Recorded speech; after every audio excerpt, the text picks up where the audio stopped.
We have finished our first chapter in physics. So today let's solve some questions from the chapter. I have with me a fairly easy question from units. So let's see. So that the SI base units of pressure are kilogram per meter per second squared. So to find the SI base units of any physical quantity, you have to first write down its formula. So pressure equals force over area.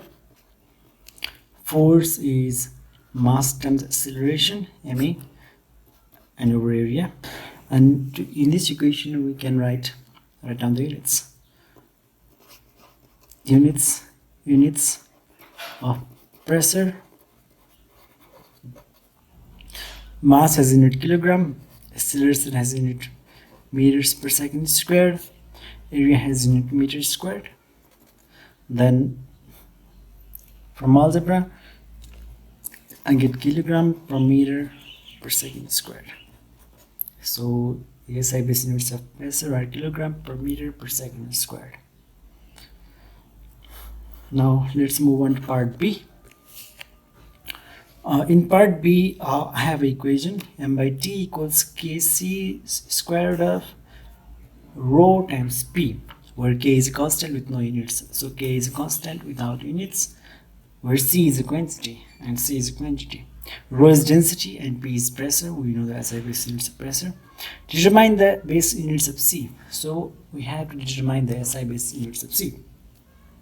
So let's see.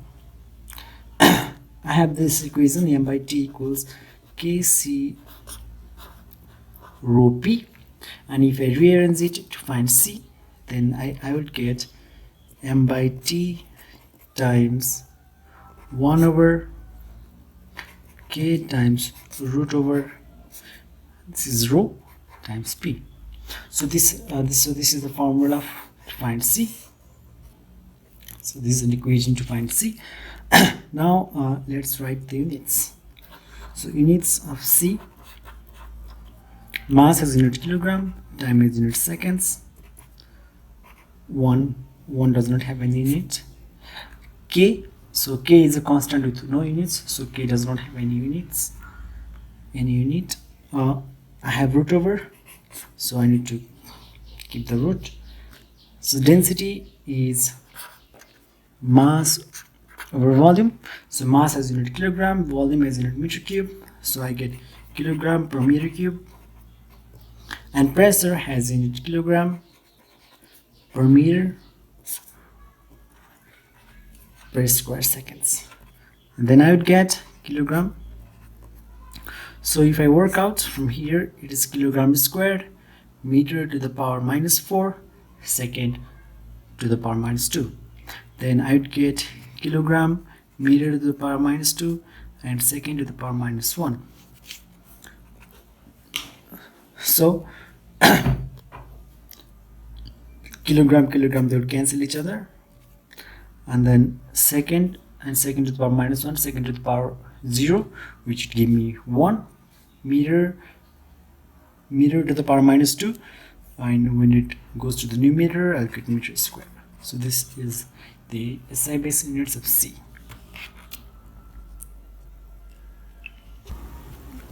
Now let's move on to another question. This question is from vectors.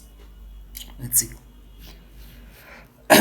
A boat is traveling in a flowing river as shown. So there is a boat traveling in a flowing river. So boat is traveling to the right with velocity 14.0 meters per second, and the water velocity is at 60 degrees to the boat at 8.0 meter per second. On figure 1.1, draw arrow to show the direction of resultant velocity. So there are two vectors, and resultant velocity basically asks us to find the resultant vector. To determine the resultant vector, what we need to do is draw the second vector from the ending point of the first vector. So I'm going to call this vector my first vector and this vector my second vector.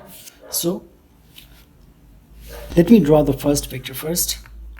Our first vector is in this direction, and the second vector is in this direction, 60 degrees to the horizontal. So I'm going to draw second vector from the ending point of first vector. then I'm going to get this direction, and this is my resultant vector.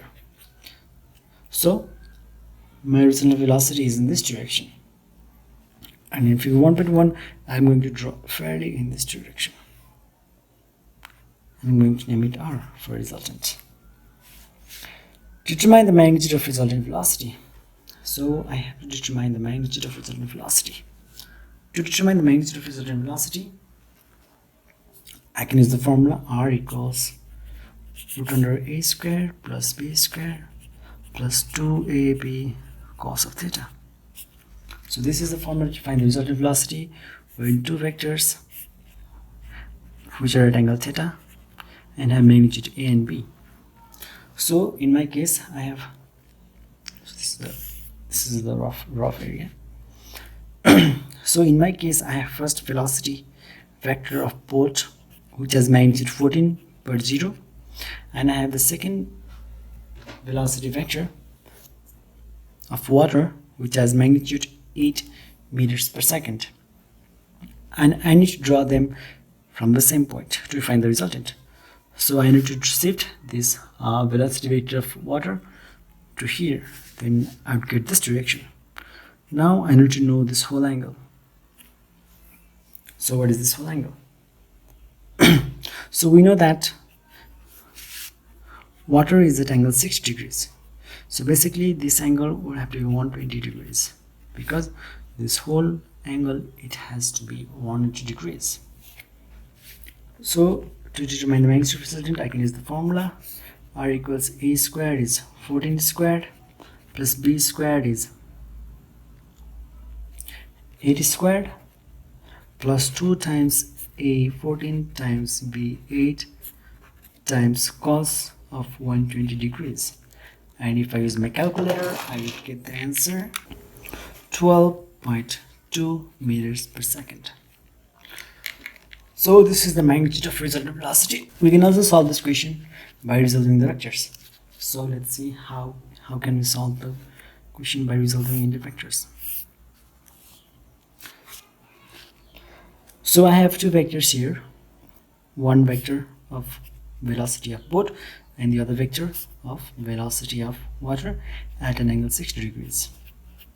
So the velocity vector of boat is completely in x direction, so I don't have to resolve this into x and y, because the vector in x does not have any component in y direction, and this vector I need to resolve it into two components, x and y component.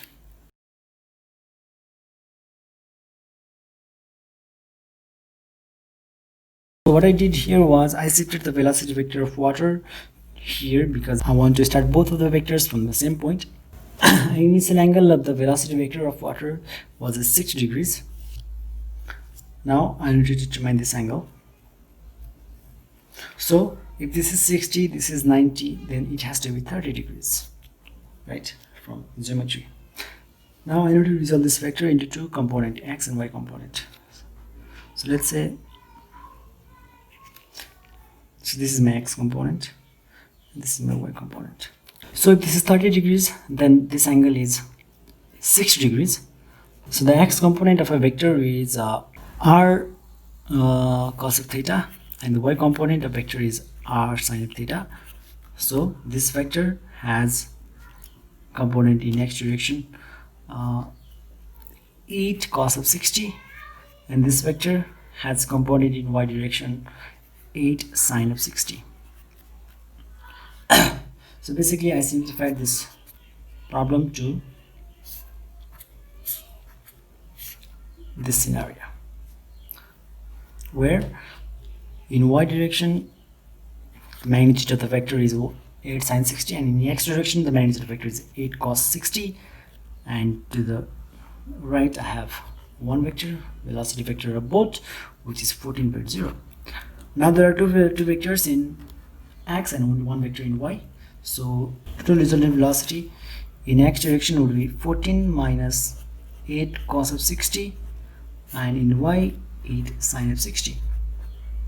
Since these two vectors, they are at an angle 90 degrees, r equals square root of 8 sine 60 squared plus 14 minus 8 cos 60 squared.